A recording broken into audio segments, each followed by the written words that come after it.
والوں نے اپنا سایہ ہم پہ کیا.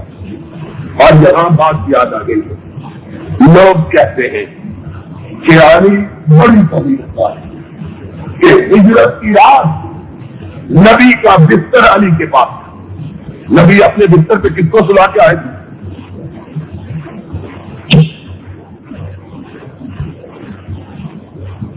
حضرت علی کو رضی اللہ تعالی. لوگ کہتے ہیں کہ علی کے مقام کا کیا ہے کہ ہجرت کی رات نبی محترم رسول معظم سرور عالم صلی اللہ علیہ وسلم کا بستر علی کے پاس تھا. اور میں نے ہمیشہ کہا ابو بکر کی گود میں بستر والا تھا، اور ظاہر ہے کہ بستر سے بستر والا افضل ہوا کرتا. وہ محمد رسول اللہ صلی اللہ علیہ وسلم 3 دن تک ہمارے سامنے رہے.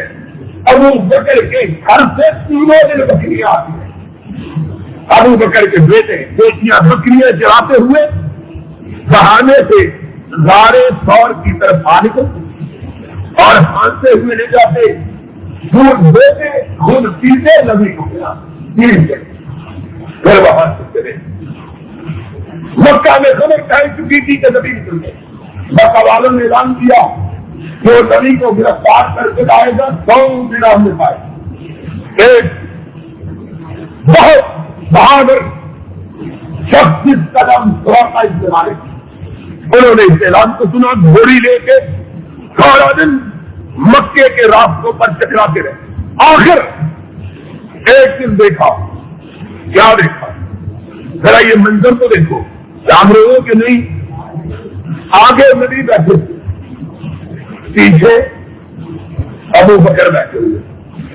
نبی کا پشت اثر ابو بکر کے سینے سے پوری. کیا نصیب ہے ابو بکر میرا، خدا نے تجھ کو تیری ہجرت کا فدا پہلے دن ہی دے دیا کہ نبی رات میں تیری گود میں تھا اور اونٹ پہ تیرے سینے پہ اس کی پشت اثر لگی ہوئی تھی. محمد رسول اللہ صلی اللہ علیہ وسلم اونٹ کی کوڑے لگائے جا رہے ہیں.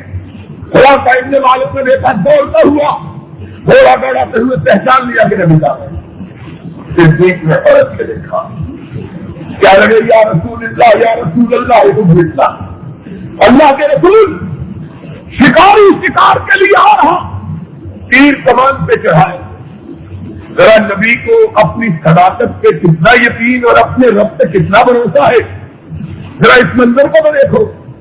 نبی نے پیچھے پلٹ کے دیکھنا بھی گوارا نہیں کیا. کتنا اعتماد. کہا ابو بکر رونے کرے، جس نے نکالا ہے حفاظت کا ذمہ بھی اس نے لے رکھا. حفاظت کا ذمہ بھی سیرت میں آیا ہے. نبی پاک صلی اللہ علیہ وسلم کے قریب پہنچا. تیر سے چھوڑنے کا فاصلہ ابھی طے ہوا تھا کہ گھوڑے سے ٹھوکر لگی، زمین پہ نہیں پڑا. قافلہ آگے پھر دوڑا، پھر ٹھوکر لگی، پھر دوڑا. گھوڑا اپنی کمر تک زمین کے اندر سلٹ گیا.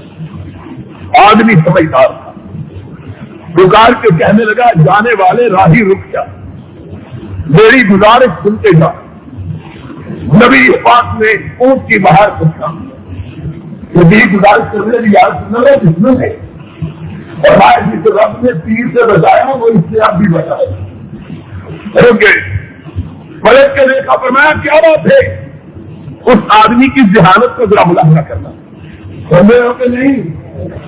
کہاں اے جانے والے راہی، میں نے بہت سے قافلوں کو لوٹا، بہت سے لوگوں کو شکار کیا. تیرے بارے میں میرے گھوڑے کو 3 مرتبہ ٹھوکر لگنے سے معلوم ہوا کہ تو اپنی حفاظت نہیں کر رہا، کوئی اندیکھی قوت تیری حفاظت کر رہی ہے. اور مجھے ایسا معلوم ہوتا ہے ایک دن آئے گا اور رات کی تاریکی پہ چھپ کے جا رہا ہے. ایک دن آئے گا دن کی روشنی میں آئے گا، دنیا کی کوئی طاقت تیرا مقابلہ نہیں کر سکے. حالت دیکھو اس آدمی کی.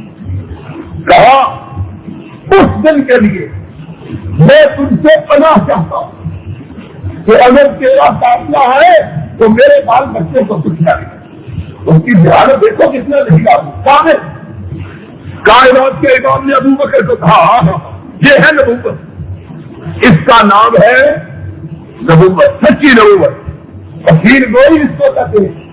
ایک ہمارا بھی پنجابی کبھی نہیں ہوا, کیا لگا میرے گھر بیٹا ہوگا, کبھی ڈاکٹر نے بتا دیا کہ بیوی کے گھر بچہ آنے والا بیٹا ہوگا. پھر خیال آیا میں نبی ہوں, اگر نہ ہوا لوگ ڈاکٹر آئے کیا لگا بیٹی ہوگی, کٹا نہیں ہوگا بیٹی تو ہوگی نا, کیا لگا بیٹی ہوگی.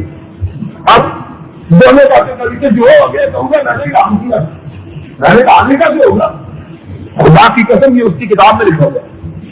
پہلے کہا بچہ ہونے والا ہے, اور پھر شرم اتنا ہے خدا نے آگے اپنے دل کو کہتا میرے گھر کچھ ہونے والا ہے.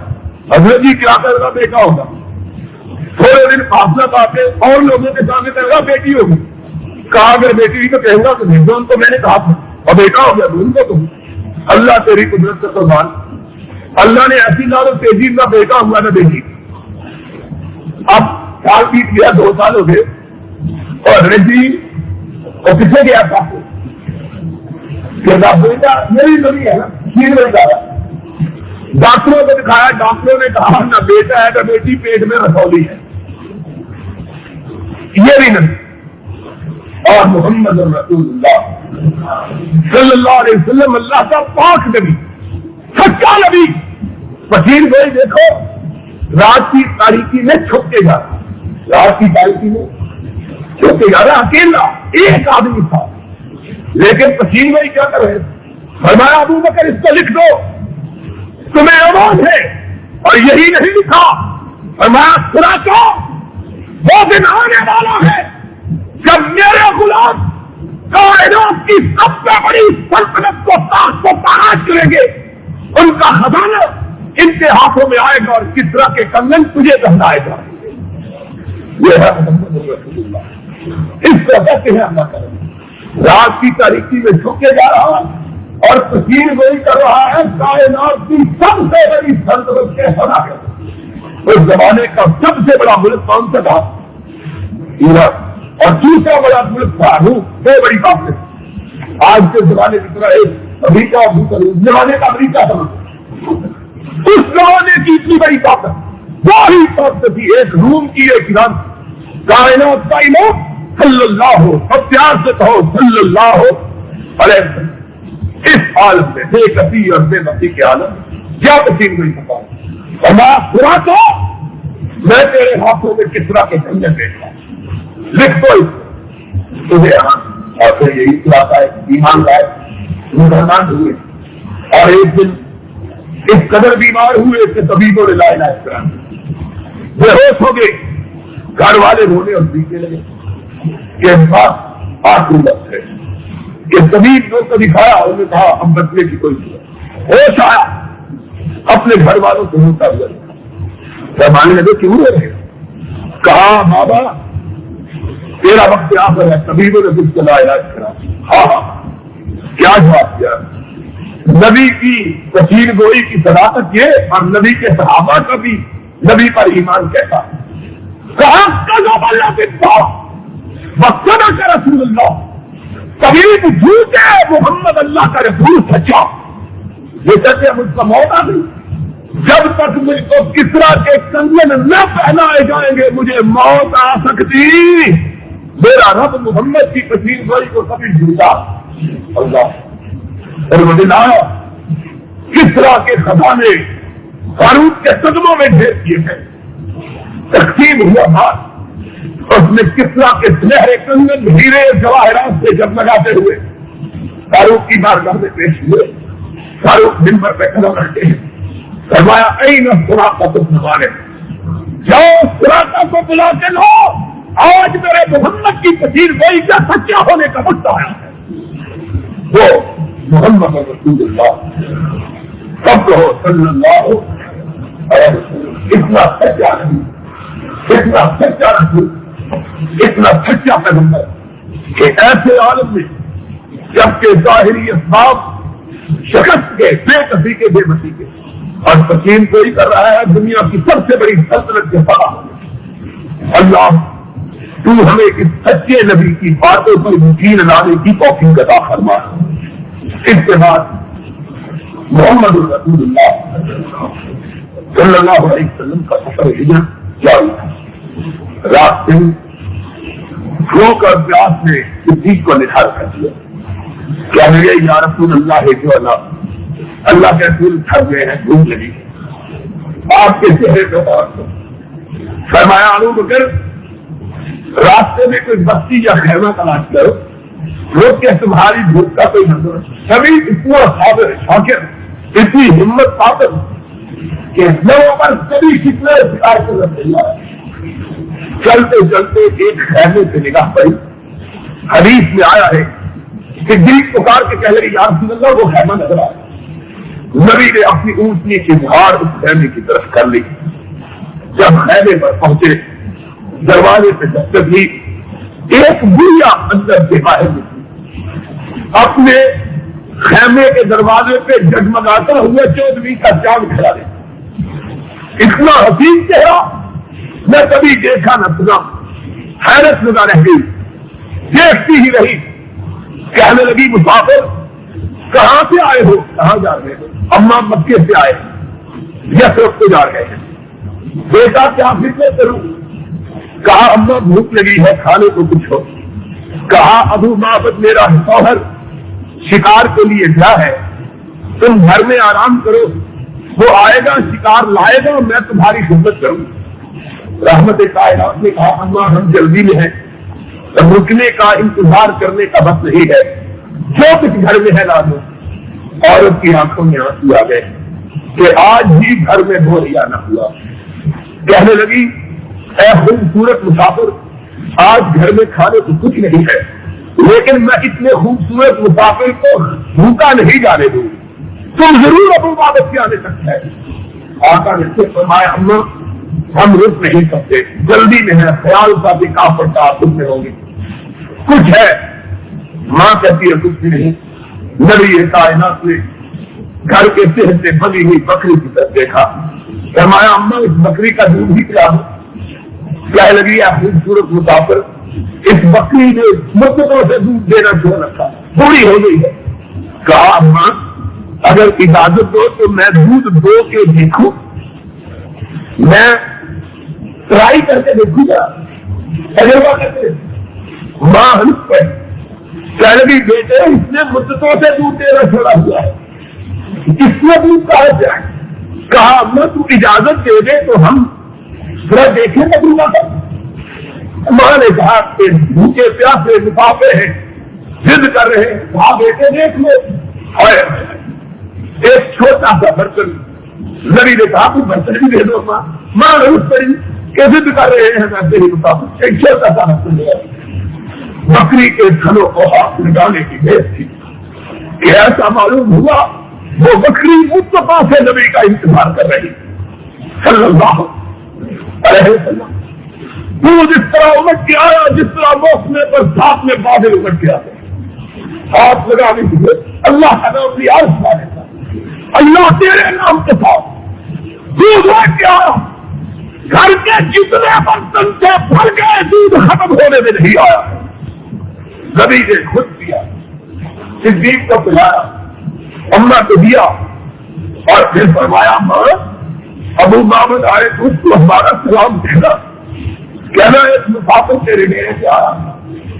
ماں نے چہرہ دیکھا, کہنے لگی یہ چہرہ عام انسان کا چہرہ نہیں ہے, یہ انسان جس کے دلوں میں رب کی رحمتیں ساتھ ساتھ چل رہی ہے, یہ پردیسی کوئی عجب قسم کا پردیسی ہے. صدیق نے عرض کی اماں یہ وہی نبی ہے جس کو اس کی قوم نے اپنی بستی سے نکال دیا ہے. ماں کہتی ہے کتنی بد نصیب ہے وہ قوم جس نے اس برکتوں والے نبی کو نکال دیا کہ میرے گھر میں آیا تو برکتیں ساتھ آ گئی ہے. اس نبی کو اپنی بستی سے نکالا. کیا لگی بس میں جانے نہیں. نبی پاک صلی اللہ علیہ وسلم نے فرمایا اماں رمضانہ کہتے ہیں پھر کبھی آئیں گے تو ابو معبد کو سلام کہنا. پھر نبی پاک صلی اللہ علیہ وسلم ہاتھ رخصت ہوئے اور منزلیں طے کرتے ہوئے مدینہ طیبہ کی قریبی بستی قباء میں پہنچے. وہاں آپ نے ابتدائی عرصے کا قیام کیا. وہاں اسلام کی پہلی مسجد قباء کی بنیاد رکھی، جس مسجد میں 100 رکعت نماز کی ادائیگی کو اللہ نے عمرے کے ثواب کے برابر قرار دیا. اس مسجد کو تعمیر کرنے کے بعد نبی پاک حضرت محمد رسول اللہ صلی اللہ علیہ وسلم پھر وہاں سے روانہ ہو کر یثرب کی بستی کی طرف چلے. یہ اس طرح کہ مدینے کی چھوٹی چھوٹی بچیاں راستے میں یہ گا رہی تھی، طلع البدر علینا من ثنیات الوداع وجب الشکر علینا ما دعا للہ داعی. اے دنیا کے لوگوں، ہماری بستی پر رشک کی نظر ڈالو کہ ہماری بستی وہ بستی ہے جس بستی میں آسمان کا چاند زمین کو اترا ہے. طلع البدر علینا ما دعا للہ داعی طلع البدر علینا من ثنیات الوداع وجب الشکر علینا.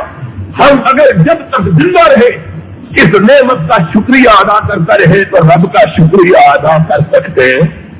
یہ وہ بستی تھی جس کو اللہ نے اپنے نبی کی ہجرت گاہ کے طور پر اور اپنے نبی کے مدفن کے لیے منتخب کر لیا. کہ جس بستی کے بارے میں نبی نے فتح مکہ کے دن کہا تھا، جب مکہ فتح ہو گیا تو اس بستی کے لوگوں نے نبی کو دیکھا کہ آج نبی اپنی بستی میں آ گیا ہے. دل میں خیال آیا کہ نبی کہیں ہم کو چھوڑ نہ جائے. نبی پاک صلی اللہ علیہ وسلم نے مدینے والوں کے بجھے ہوئے چہروں کو دیکھا. آپ نے فرمایا ساتھیو تم کیوں اداس ہوئے ہو؟ کہنے لگے یا رسول اللہ آج آپ اپنی بستی میں آگے یہاں پیدا ہوئے، پرورش پائی، پروان چڑھے، نبوت ملی، رب کا گھر ہے. فرمایا مکے کے لوگوں تم گواہ رہنا اور مدینے کے لوگوں تم سن لو، اگر ساری کائنات ایک طرف چلے میرے مدینے والے دوسرے طرف چلے، میں ساری کائنات کو ٹھکرا دوں گا، اس طرف چلوں گا جدھر میرے مدینے والے چلے. میں اب تمہاری بستی کو جیتے بھی کبھی چھوڑ نہ گوارا. میرا جینا بھی تمہارے ساتھ، میرا مرنا بھی. اللہ تجھ سے درخواست ہے کہ اپنی رحمت سے ہم سب کو مکہ مکرمہ کی زیارت کی نصیب فرما اور اپنے نبی کی بستی مدینہ کی زیارت کو نصیب فرما. وآخر دعوانا